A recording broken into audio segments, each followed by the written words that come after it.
What freaked her out was the thought of having a baby with me. Georgie and Mandy's First Marriage is the first show in the Big Bang Theory franchise not to be centered on Sheldon Cooper. The cast of First Marriage was largely introduced in young Sheldon, but the characters are now getting the chance to shine. In a few key ways, Mandy's younger brother, Connor McAllister, is First Marriage's replacement for Sheldon. Both Connor and Sheldon are likely neurodivergent, though undiagnosed, characters who can be eminently capable in some respects, but never fully independent even into adulthood. Connor's budding relationship with Chloe in First Marriage Season 1 was a sweet arc that showed a new side to him. However, it comes to an abrupt, devastatingly sad end in Season 2, Episode 5.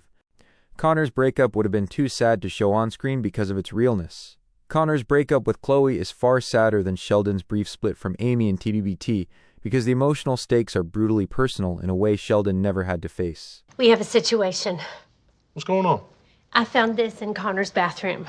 When Audrey panics over the pregnancy test in Connor's bathroom, it sets up a comedic misunderstanding, but the humor collapses the moment Connor reveals the truth. She broke up with me. Chloe doesn't just end things because of timing or expectations. She tells him she feels relief at the idea of never having children with him.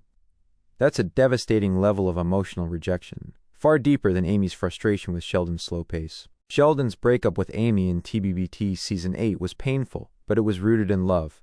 Amy wanted more commitment, not less. Their split happened because Amy felt he wasn't ready to give her what she needed, unaware that he had already purchased an engagement ring. It was a tragic near miss, not a dismantling of the relationship's foundation.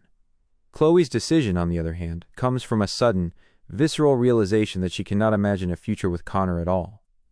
For Connor, who had always been himself with Chloe, that revelation shatters his sense of security. It's also a harsher blow because of Connor's youth and inexperience. Sheldon was in his 30s when he faced heartbreak, and he had lived most of his life away from his family. Connor is in his early 20s, sheltered, and has never lived anywhere but his parents' house, encountering romantic devastation for the first time. How First Marriage can use Connor even better going forward. First Marriage has a real opportunity to make Connor an even stronger presence in Season 2 and beyond by integrating him more deeply into both family dynamics and story arcs. Connor is essentially a gentler, more artistic counterpart to Sheldon, someone who brings quirky comedic relief without the ego or rigidity. Granted, Season 2, Episode 5 proves that he's also chronically underused, not just by the show, but within the McAllister household itself. No one notices his heartbreak, and no one would have if Audrey hadn't snooped through Connor's trash. That lack of awareness is both sad for the character and a huge opening for richer storytelling. First Marriage can correct this by letting Connor collide with other character struggles. Jim's recent retirement leaves him searching for ways to spend his time. Connor's musical talents create the perfect pathway for father-son bonding, a storyline where Jim discovers his own untapped creativity and sees Connor as more than the forgotten McAllister, could be both heartfelt and funny. At the same time, Georgie's stress about buying Jim's business could intersect naturally with Connor's artistic side. A commercial jingle would give Georgie the help he needs while pulling Connor into the wider ensemble.